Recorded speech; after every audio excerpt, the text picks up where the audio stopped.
সুপ্রিয় শিক্ষার্থীবৃন্দ, আসসালামু আলাইকুম ওয়া রাহমাতুল্লাহি ওয়া বারাকাতুহু। শিমুল মেমোরিয়াল নওশাদ স্কুল এন্ড কলেজে দশম শ্রেণীর ইসলাম ও নৈতিক শিক্ষা ক্লাসে সকলকে স্বাগত।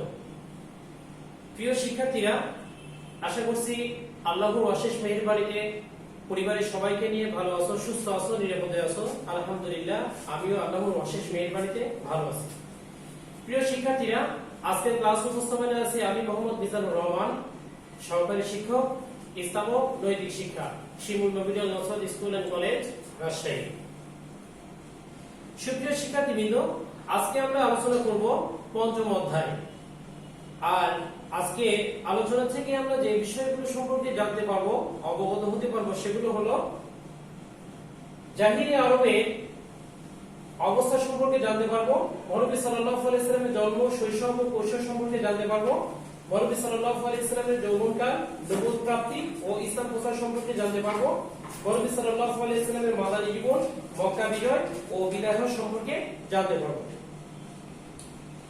সুপ্রিয় শিক্ষার্থীবৃন্দ, তাহলে আজকে আমাদের আলোচ্য বিষয় নবী সাল্লাল্লাহু আলাইহি ওয়াসাল্লামের সমকালীন সামাজিক ও সাংস্কৃতিক অবস্থা, নবী সাল্লাল্লাহু আলাইহি ওয়াসাল্লামের জন্ম, শৈশব ও কৈশোর, নবী সাল্লাল্লাহু আলাইহি ওয়াসাল্লামের যৌবনকাল, নবুয়ত প্রাপ্তি ও ইসলাম প্রচার, নবী সাল্লাল্লাহু আলাইহি ওয়াসাল্লামের মাদানী জীবন, মক্কা বিজয় ও বিদায় পথ। প্রিয় শিক্ষার্থীরা, আশা করছি অবশ্যই তোমরা পাঠ্য বই নিয়ে মনোযোগ সহকারে ক্লাসের জন্য বসে আছো। শুরুতে আমরা আলোচনা করব আরবের সামাজিক ও সাংস্কৃতিক অবস্থা। প্রিয় শিক্ষার্থীরা, আজকে আমরা যে অধ্যায়টি আলোচনা করছি সেই অধ্যায়ের নাম হলো আদর্শ জীবনচর্যা। আদর্শ এর আরবি প্রতিশব্দ হলো উসওয়া। উসওয়া শব্দের শাব্দিক অর্থ হলো কি? আদর্শ।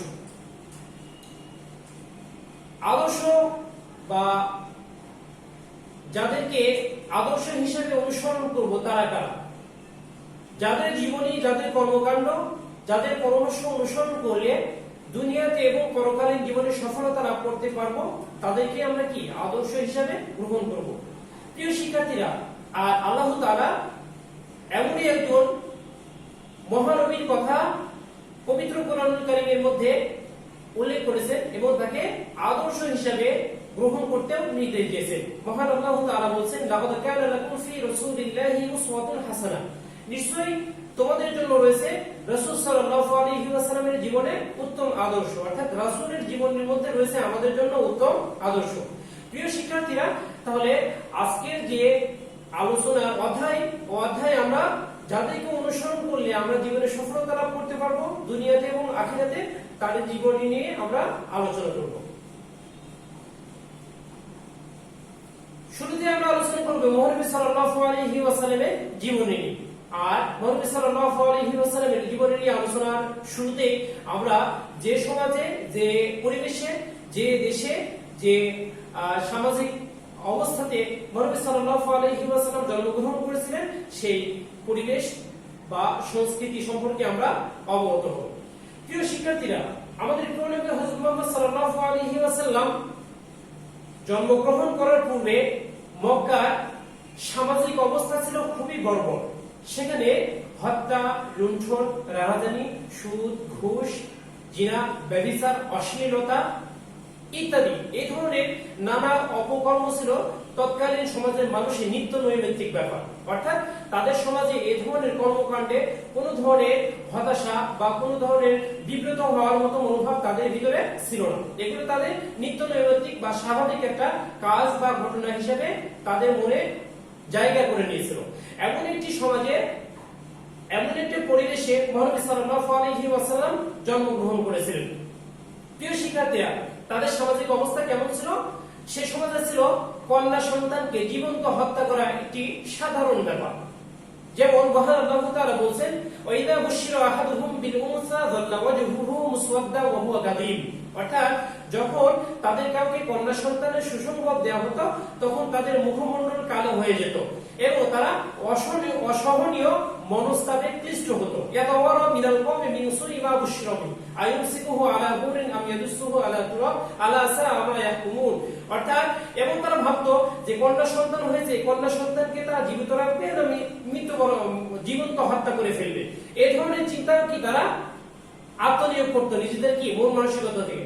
আর আল্লাহ তাআলা বলছেন যে তারা যে এই ধরনের কর্মকাণ্ড করতে এটা কতই নাকি নিকৃষ্ট ছিল। প্রিয় শিক্ষার্থীরা, তাহলে এমনই একটা পরিবেশ পরিস্থিতি ছিল কি রাসূল সাল্লাল্লাহু আলাইহি ওয়াসাল্লামের জন্মের পূর্বে তৎকালীন আরবের সামাজিক অবস্থা।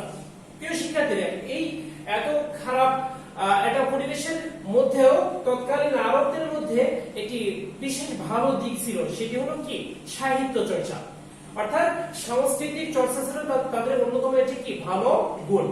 তৎকালীন আরবের অধিকাংশ মানুষই তারা নিরক্ষর এবং অশিক্ষিত ছিল, কিন্তু তারপরও তারা মুখে মুখে সাহিত্য চর্চা করত, কবিতা আবৃত্তি করত, কবিতা চর্চা করত। তার দৃষ্টান্ত পাওয়া যায় যে তৎকালীন সমাজে এই সাংস্কৃতিক অবদানের জন্য তৎকালীন বিশ্বে তথা সমগ্র বিশ্বের মধ্যে আরবদের এই কাব্যপ্রীতি বা কাব্য চর্চার সুনাম কি ছড়িয়ে পড়েছিল। প্রিয় শিক্ষার্থীরা, তৎকালীন সমাজে সাংস্কৃতিক উন্নতির অন্যতম একটি কারণ ছিল যে তৎকালীন সমাজে এটি বছর অতিবাহিত হওয়ার পর উকাজ মেলা নামে একটি মেলা বসতো, অর্থাৎ মক্কাতে তৎকালীন সময়ে এটি উকাজ মেলা নামে একটি মেলা বসতো। সেই মেলাতে সারা বছর অতিবাহিত হওয়ার পর যে সমস্ত খ্যাতনামা বা বিখ্যাত কবিগণ তাদের কবিতাকে বিখ্যাত হিসেবে পরিচিতি হিসেবে তুলে ধরতে পারে, তাদের সেই কবিতাগুলোকে সোনালী বর্ণে লিখে কাবা ঘরের দেওয়ালে ঝুলিয়ে রাখা হতো। আর আমরা যে জানি যে আসহাবুল মুআল্লাকা অর্থাৎ ঝুলন্ত 7টি গীতি কবিতা, এই ঝুলন্ত 7টি গীতি কবিতা আরবদের যে শ্রেষ্ঠ একটি সম্পদ, সাহিত্যের সম্পদ। এই গীতি কবিতাটি এই আরবদের এই সাংস্কৃতিক চর্চার একটি সুফল বা একটি ভালো দিক। প্রিয় শিক্ষার্থীরা, তাহলে আসহাবুল মুআল্লাকা জাহিলি যুগে আরবদের কি সাহিত্যের অন্যতম একটি নিদর্শন, যেটি কাবার দেওয়ালে ঝুলিয়ে রাখা হতো। তাহলে এই ঘটনা থেকে আমরা জানতে পারি যে তৎকালীন আরবদের মধ্যে নানাবিধ খারাপ দিক থাকার পরেও তাদের অন্যতম একটি ভালো দিক ছিল, সেটা হলো কি তারা সাহিত্য চর্চা করত। ইবনে আব্বাস রাদিয়াল্লাহু তাআলা আনহু বলেন, আল্লাহর কালামের কোন দিক যদি তোমরা বুঝতে না পারো তাহলে তার অর্থ আরবদের কবিতায় অন্বেষণ করো, তালাশ করো। তাহলে এটাও প্রতীয়মান হয় যে আরবদের কবিতার শব্দচয়ন, অর্থ, ভাব গাম্ভীর্য বা ভাষাগত দিক কত সুন্দর ছিল। এজন্য আরবদের ভালো দিকগুলোর মধ্যে অন্যতম একটি দিক ছিল সেটা হলো কি সাংস্কৃতিক চর্চা। প্রিয় শিক্ষার্থী, এই পর্যায়ে জানবো আমাদের প্রিয় নবী হযরত মুহাম্মদ সাল্লাল্লাহু আলাইহি ওয়াসাল্লামের জন্ম পরিচয়। আমাদের প্রিয় নবী হযরত মুহাম্মদ সাল্লাল্লাহু আলাইহি ওয়াসাল্লাম এমন একটি সামাজিক এবং সাংস্কৃতিক পরিবেশে 570 খ্রিস্টাব্দের 20 রবিউল আউয়াল মাসের 12 তারিখ সোমবার মক্কার কুরাইশ বংশে জন্মগ্রহণ করেন। আমাদের প্রিয় নবী হযরত মুহাম্মদ সাল্লাল্লাহু আলাইহি ওয়াসাল্লামের পিতার নাম আব্দুল্লাহ, মাতার নাম আমিনা, দুধ মাতার নাম হালিমা, দাদার নাম আব্দুল মুত্তালিব আর নানার নাম হলো ওয়াহাব। প্রিয় শিক্ষার্থীরা, আমরা মুহাম্মদ সাল্লাল্লাহু আলাইহি ওয়াসাল্লামের জন্ম এবং পরিচয় জানলাম। এরপর যে আমরা জানবো তার শৈশব ও কৈশোর সম্পর্কে। আমাদের প্রিয় নবী হযরত মুহাম্মদ সাল্লাল্লাহু আলাইহি ওয়াসাল্লাম কুরাইশ বংশে জন্মগ্রহণ করেন। এই কুরাইশ বংশের অন্যতম একটা প্রথা ছিল, যখনই কোনো সন্তান জন্মগ্রহণ করত সেই সন্তানকে 5 বছর বা 4 বছর পর্যন্ত অন্য কোনো জায়গায় তাদেরকে লালন পালনের জন্য পাঠিয়ে দেওয়া হতো। এই প্রথা অনুসারে হযরত মুহাম্মদ সাল্লাল্লাহু আলাইহি ওয়াসাল্লামকে বনু সাদ গোত্রের একজন মহিলা, তার নাম হলো হালিমা, তিনি বনু সাদ গোত্রের মহিলা ছিলেন। বনু সাদ গোত্রের মহিলা হালিমা রাদিয়াল্লাহু তাআলা আনহা রাসূল সাল্লাল্লাহু আলাইহি ওয়াসাল্লামকে লালন পালনের জন্য নিয়ে যান। বনু সাদ গোত্রের অন্যতম একটি বৈশিষ্ট্য ছিল যে তারা বিশুদ্ধ আরবি ভাষায় কথা বলতে পারত। বিধায় রাসূল সাল্লাল্লাহু আলাইহি ওয়াসাল্লাম বাল্যকাল থেকে বিশুদ্ধ আরবি ভাষায় কথা বলতে শিখেছিলেন। প্রিয় শিক্ষার্থীরা, হযরত হালিমা রাদিয়াল্লাহু তাআলা আনহা 5 বছর লালন পালনের পর মুহাম্মদ সাল্লাল্লাহু আলাইহি ওয়াসাল্লামকে তার মায়ের নিকটে ফেরত দিয়ে যান। অতঃপর মুহাম্মদ সাল্লাল্লাহু আলাইহি ওয়াসাল্লাম সামান্য কিছুদিন তার মায়ের কাছে লালন পালন হওয়ার পরে 6 বছর বয়সে তার মাতা আমিনা মৃত্যুবরণ করেন। অতঃপর তার দাদা আব্দুল মুত্তালিব রাসূল সাল্লাল্লাহু আলাইহি ওয়াসাল্লামকে লালন পালন করেন। অতঃপর তার দাদা আব্দুল মুত্তালিবও 8 বছর বয়সে ইন্তেকাল করেন, অর্থাৎ রাসূলের 8 বছর বয়সে আব্দুল মুত্তালিবও ইন্তেকাল করেন। এরপর তার দেখাশোনার দায়িত্বভার পড়ে তার চাচা আবু তালিবের কাছে। প্রিয় শিক্ষার্থীরা, রাসূল সাল্লাল্লাহু আলাইহি ওয়াসাল্লাম যখন তার চাচা আবু তালিবের সংসারে থাকতে শুরু করলেন, লালিত পালিত হতে থাকলেন, তিনি লক্ষ্য করলেন যে তার চাচার সংসারটা খুবই কষ্টে কি পরিচালিত হতো, অর্থাৎ অর্থনৈতিকভাবে তার চাচা খুব বেশি সচ্ছল ছিলেন না। বিধায় রাসূল সাল্লাল্লাহু আলাইহি ওয়াসাল্লাম এই শৈশব থেকে কৈশোর থেকে তিনি মেষ চড়াতেন, অর্থাৎ তার চাচাকে সহযোগিতা করতেন। অথবা রাসূল সাল্লাল্লাহু আলাইহি ওয়াসাল্লামের বয়স যখন 12 বছর, তখন তিনি তার চাচার সাথে সিরিয়াতে ব্যবসা বাণিজ্যের উদ্দেশ্যে রওনা হলেন। রাসূল সাল্লাল্লাহু আলাইহি ওয়াসাল্লাম সিরিয়াতে ব্যবসা বাণিজ্যের উদ্দেশ্যে যখন রওনা দিয়েছিলেন, প্রতিমধ্যে বুহাইরা নামক একজন পাদ্রীর সাথে তার সাক্ষাৎ হয়েছিল। সাক্ষাৎ হওয়ার সময় নবী সাল্লাল্লাহু আলাইহি ওয়াসাল্লামকে তিনি অসাধারণ ভালো করে মন্তব্য করলেন এবং ভবিষ্যৎবাণী করলেন ইনি শেষ জামানার আখেরি নবী। প্রিয় শিক্ষার্থীরা, নবী সাল্লাল্লাহু আলাইহি ওয়াসাল্লাম এই 12 বছর বয়সে সিরিয়া থেকে ফেরার পর মক্কায় এসে তিনি দেখলেন যে ফিজার যুদ্ধ সংঘটিত হচ্ছে, অর্থাৎ ফিজার যুদ্ধ শুরু হয়ে গেছে। ফিজার যুদ্ধটা ছিল এটি অন্যায় সমর, অন্যায় যুদ্ধ, কেননা এই যুদ্ধ অন্যায়ভাবে কুরাইশদের উপর চাপিয়ে দেওয়া হয়েছিল, বিধায় এই যুদ্ধের নাম রাখা হয়েছে হারবুল ফিজার, অন্যায় সমর।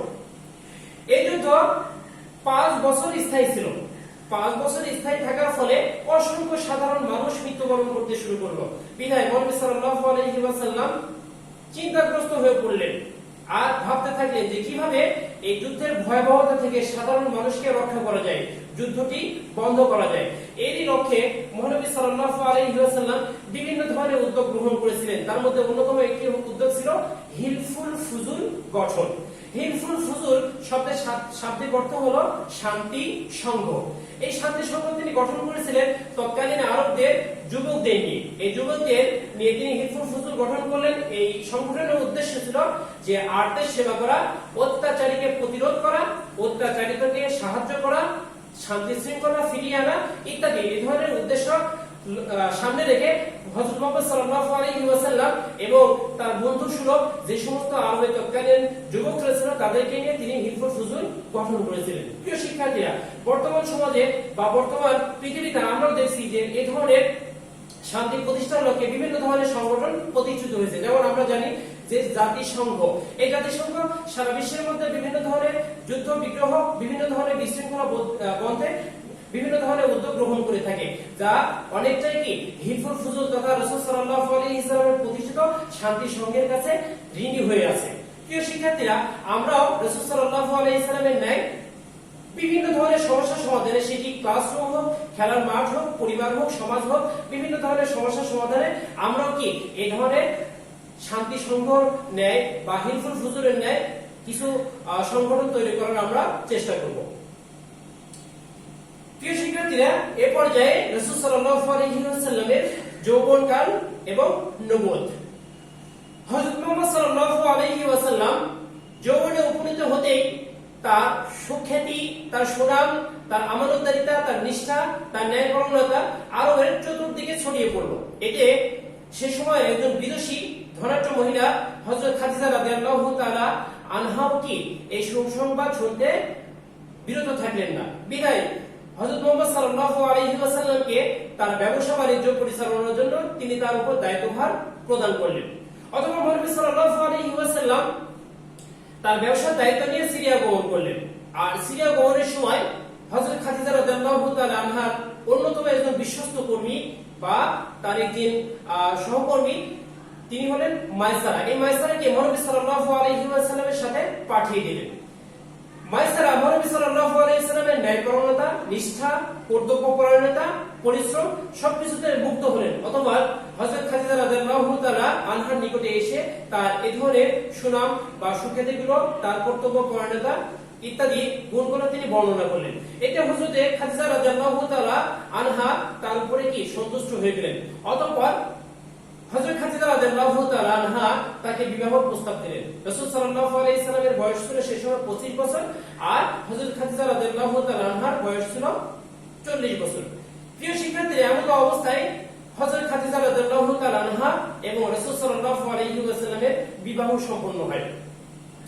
প্রিয় শিক্ষার্থীরা, শুধু হিলফুল ফুজুল নয়, বরং আমরা আরো জানি যে তৎকালীন সমাজে বিভিন্ন ধরনের গোত্রতান্ত্রিক শাসন ব্যবস্থা বিদ্যমান ছিল।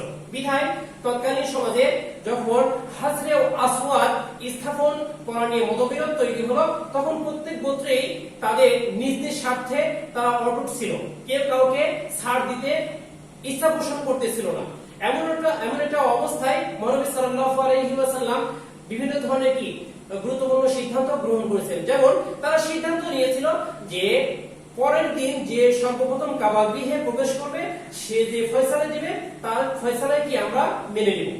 অথবা নবী সাল্লাল্লাহু আলাইহি ওয়াসাল্লাম এই হাজরা আসওয়াদ স্থাপন নিয়ে এটি সুন্দর ফয়সালা দিয়েছিলেন। সেটা হলো যে প্রত্যেক গোত্রের গোত্র প্রধানদেরকে তিনি একটি চাদর দিয়ে সেই চাদরের এক একটি অংশ ধরতে বললেন, আর রাসূল সাল্লাল্লাহু আলাইহি ওয়াসাল্লাম নিজে সেই হাজরে আসওয়াদের পাথর সেই চাদরের মধ্যে রাখলেন, তাদেরকে দিয়ে বহন করিয়ে নিয়ে গেলেন এবং সেই চাদরের ভিতর থেকে সেই পাথরটি তুলে আবার কাবার দেওয়ালে স্থাপন করে দিলেন। প্রিয় শিক্ষার্থীরা, তাহলে দেখো যে হযরত মুহাম্মদ সাল্লাল্লাহু আলাইহি ওয়াসাল্লাম যুবক বয়সে সামাজিক বিশৃঙ্খলা দূরীভূতকরণে কত গুরুত্বপূর্ণ ভূমিকা পালন করে গেছেন। এজন্য আমাদেরকেও সমাজ পরিবার রাষ্ট্রে বিভিন্ন ধরনের বিশৃঙ্খলা বা হানাহানি, রক্তপাত, কাটাকাটি, বিভিন্ন ধরনের সমস্যা দূরীভূতকরণে আমাদেরকে গুরুত্বপূর্ণ ভূমিকা পালন করতে হবে।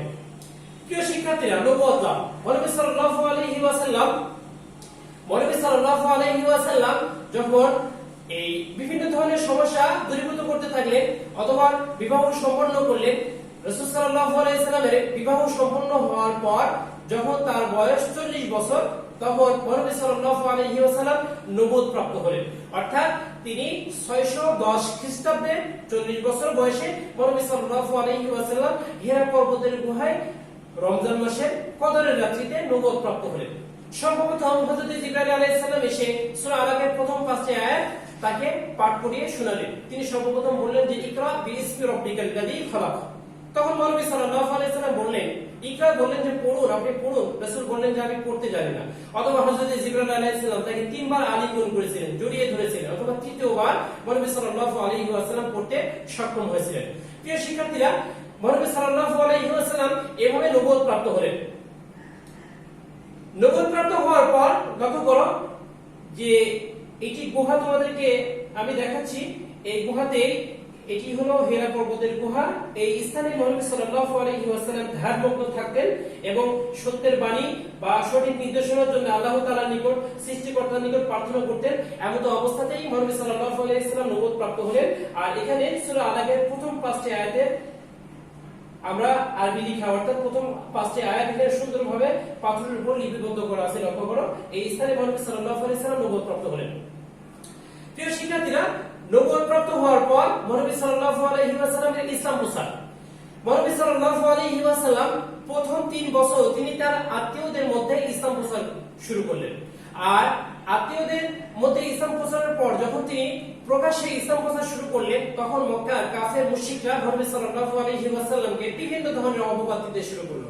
তখন তারা বলল যে মুহাম্মদ সাল্লাল্লাহু আলাইহি ওয়াসাল্লাম মুহাম্মদ পাগল, জাদুকর ইত্যাদি বিভিন্ন ধরনের অপবাদ তারা নবী সাল্লাল্লাহু আলাইহি ওয়াসাল্লামকে দিতে শুরু করলেন। কিন্তু এরপরও নবী সাল্লাল্লাহু আলাইহি ওয়াসাল্লাম তার দ্বীন প্রচার থেকে বিরত থাকেননি।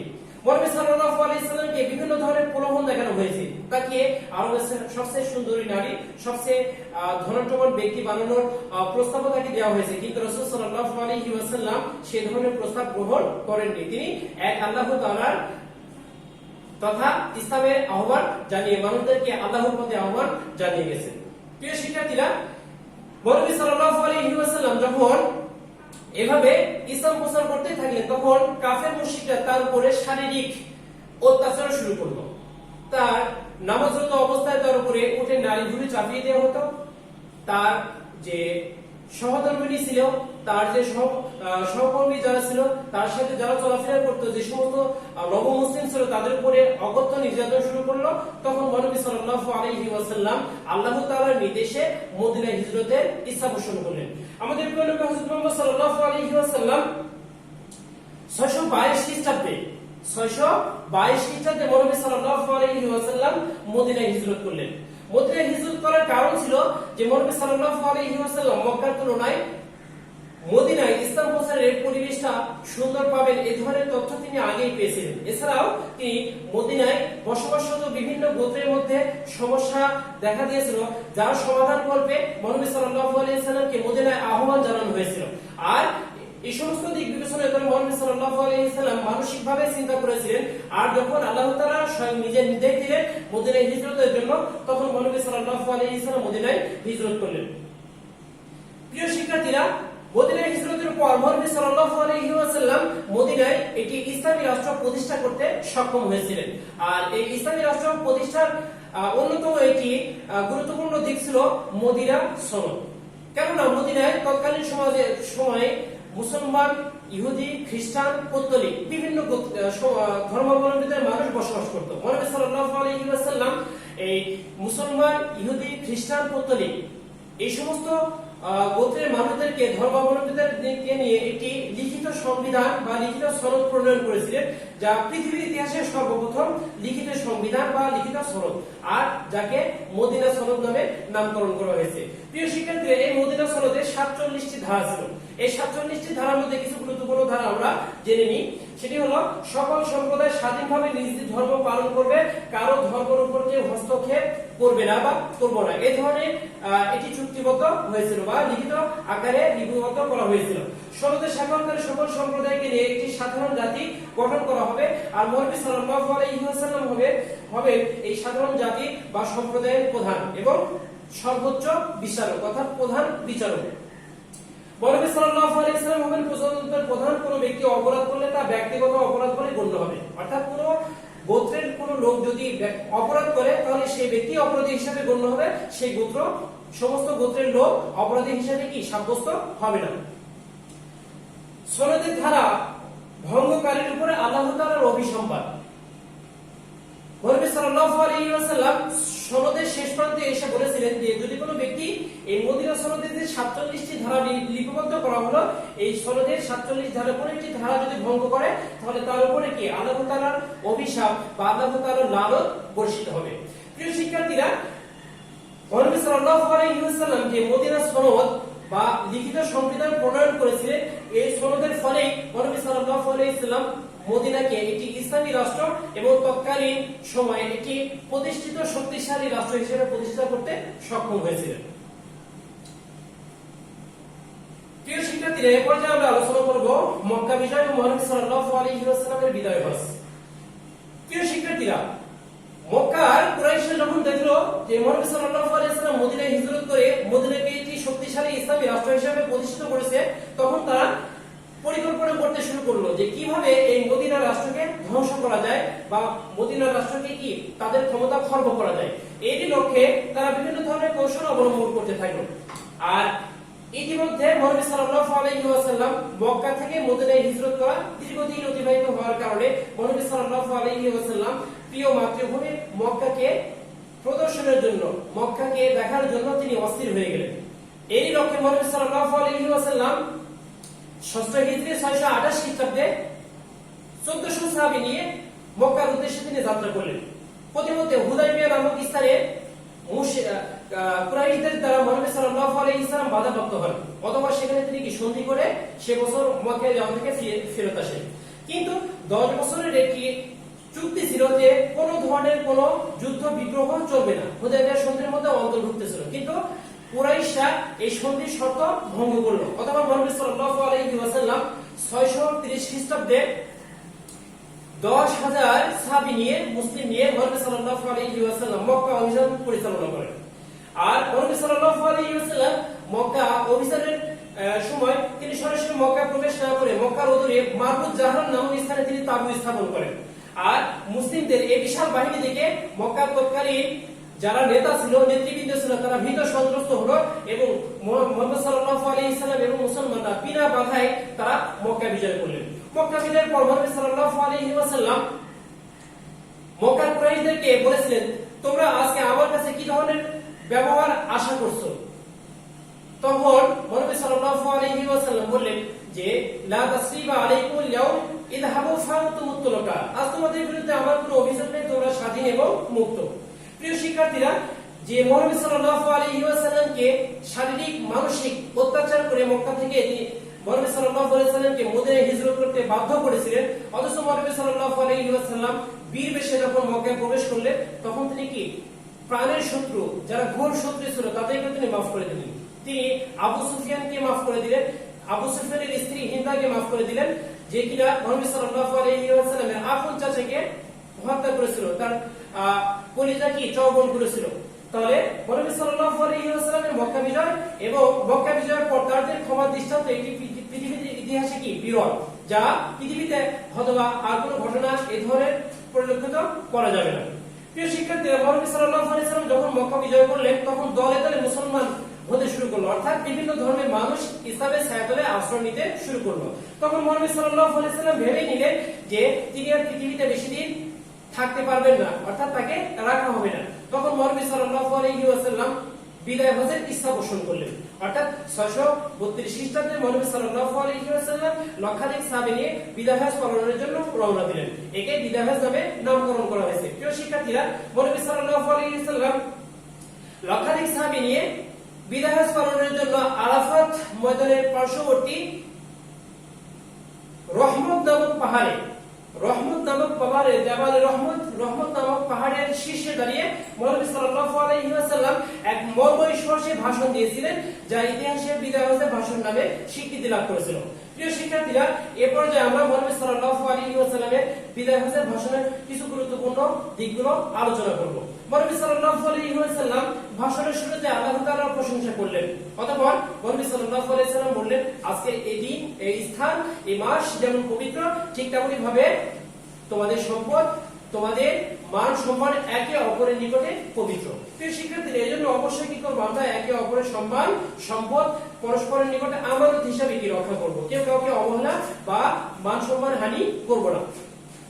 নবী সাল্লাল্লাহু আলাইহি ওয়াসাল্লাম বললেন যে সকল মুসলমান ভাই ভাই, মুসলিম ও আখাল মুসলিমুন যেমন মুমিনুনা ইখওয়া, অর্থাৎ সকল মুসলমান ভাই ভাই। এজন্য যদিও দেশ, জাতি, বর্ণ, পোশাকের ভিন্নতা থাকতে পারে, কিন্তু মুসলমান যে সকল মুসলমান ভাই ভাই, এই চিন্তাধারা, এই মানসিকতা অবশ্যই কি আমাদের মধ্যে থাকতে হবে। আমাদের নবী মুহাম্মদ সাল্লাল্লাহু আলাইহি ওয়াসাল্লাম বললেন যে একের অপরাধে অন্যকে শাস্তি দেবে না, অর্থাৎ একজনের অপরাধে অন্যকে শাস্তি দেওয়া যাবে না। অবশ্যই যে অপরাধী হবে সে শাস্তি ভোগ করবে। লা তাজিরু ওয়াজিরাতুন বিজরি উখরা, কেউ কারো বোঝা বহন করবে না, কেউ কারো দোষ কি বহন করবে না। অধীনস্থদের সাথে ভালো ব্যবহার করবে। নবী সাল্লাল্লাহু আলাইহি ওয়াসাল্লাম বলেছেন, তোমাদের যারা অধীনস্থ, তোমাদের বাসা বাড়িতে তোমাদের অধীনে যে সমস্ত কর্মচারী যারা কাজ করে তাদের সাথে অবশ্যই সদয় আচরণ করবে। নবী সাল্লাল্লাহু আলাইহি ওয়াসাল্লাম বললেন যে পাওনা পরিশোধ করবে, সর্বপ্রকার সুদ হারাম করা হলো, অর্থাৎ যদি কোনো ব্যক্তি নিকট থেকে ধার নিয়ে থাকে অবশ্যই সে ধার পরিশোধ করতে হবে, আর সুদ অবশ্যই হারাম করতে হবে। আহাল্লাহুল বাইয়া ওয়া হারামা রিবা, সর্বপ্রকার সুদ হারাম করা হয়েছে, অর্থাৎ ব্যবসা হালাল আর সুদকে হারাম করা হয়েছে। নারীর উপর পুরুষের যেমন অধিকার আছে, পুরুষের উপর নারীরও তেমন অধিকার আছে। হুন্না লিবাসুল লাকুম ওয়া আনতুম লিবাসুল লাহুম ওয়া লাহুন্না বিসমিল্লাহি আলাইহিন্না বিল মারুফ, অর্থাৎ আল্লাহ তাআলা নিজে যে পুরুষ যেমন নারীদের ভূষণ, ঠিক তেমনি ভাবে নারীও পুরুষের ভূষণ। নারীর উপর যেমন অধিকার আছে পুরুষের, ঠিক তেমনি ভাবে পুরুষের উপর নারীর অধিকার রয়েছে। আমানতের খেয়ানত করবে না, একদিন সকলকে আল্লাহর সামনে উপস্থিত হতে হবে। ইন্নাল্লাহা লা ইউহিব্বুল খাইনিন, নিশ্চয় আল্লাহ তাআলা আমানতের খেয়ানতকারীকে পছন্দ করেন না। তোমরা দুটি জিনিস আঁকড়ে ধরে রাখবে। রাসূল সাল্লাল্লাহু আলাইহি সাল্লাম সর্বশেষ বললেন, তারাকু ফীকুম আমরাইন লা তাদিল্লু মা তামাসসাকুম বিহিমা কিতাবাল্লাহি ওয়া সুন্নতি রাসূলি। রাসূল বললেন যে আমি তোমাদের জন্য দুটি জিনিস রেখে যাচ্ছি, যদি তোমরা এই দুটি জিনিস আঁকড়ে ধরে থাকো তাহলে তোমরা পথভ্রষ্ট হবে না। সেটি হলো, এক নম্বর হলো কিতাব আল্লাহ, আল্লাহর কিতাব আল কুরআন, আর দুই নম্বর হলো অসুন্নতি রাসূলি, এবং দুই নম্বর হলো কি রাসূলের সুন্নাহ, রাসূলের কি হাদিস, আল হাদিস।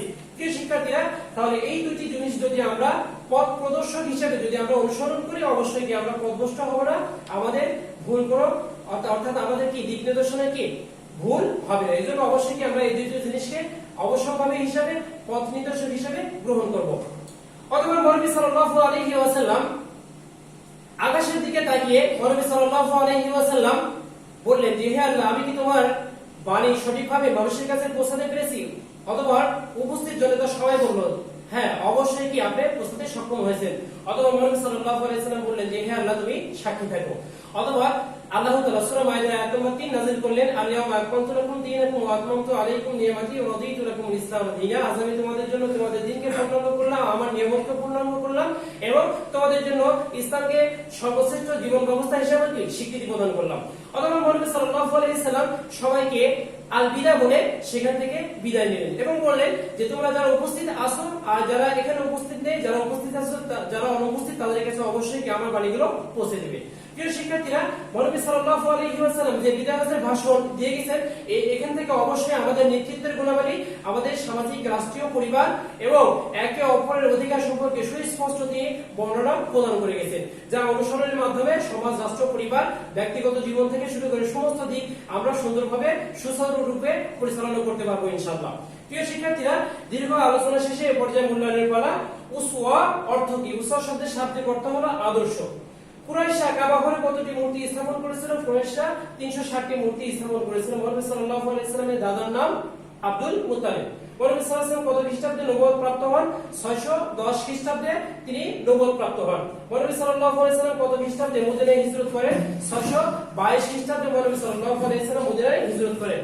প্রিয় শিক্ষার্থীরা, আগামী দিন পঞ্চম অধ্যায় পাঠ 1 থেকে 5 এর উপর রিভিশন টপ লিস্ট অন হবে। অবশ্যই তোমরা বাসায় সুন্দরভাবে চর্চা করবে এবং রিভিশন টপ লিস্টটি কমপ্লিট করবে। আর আগামী দিনে ক্লাসের আহ্বান জানিয়ে সকলের সুস্বাস্থ্য দীর্ঘায়ু কামনা করে আজকে ক্লাস এখানে শেষ করছি। ওয়া আখিরু দাওয়ানা আলহামদুলিল্লাহি রাব্বিল আলামিন। আসসালামু আলাইকুম ওয়া রাহমাতুল্লাহি ওয়া বারাকাতুহু।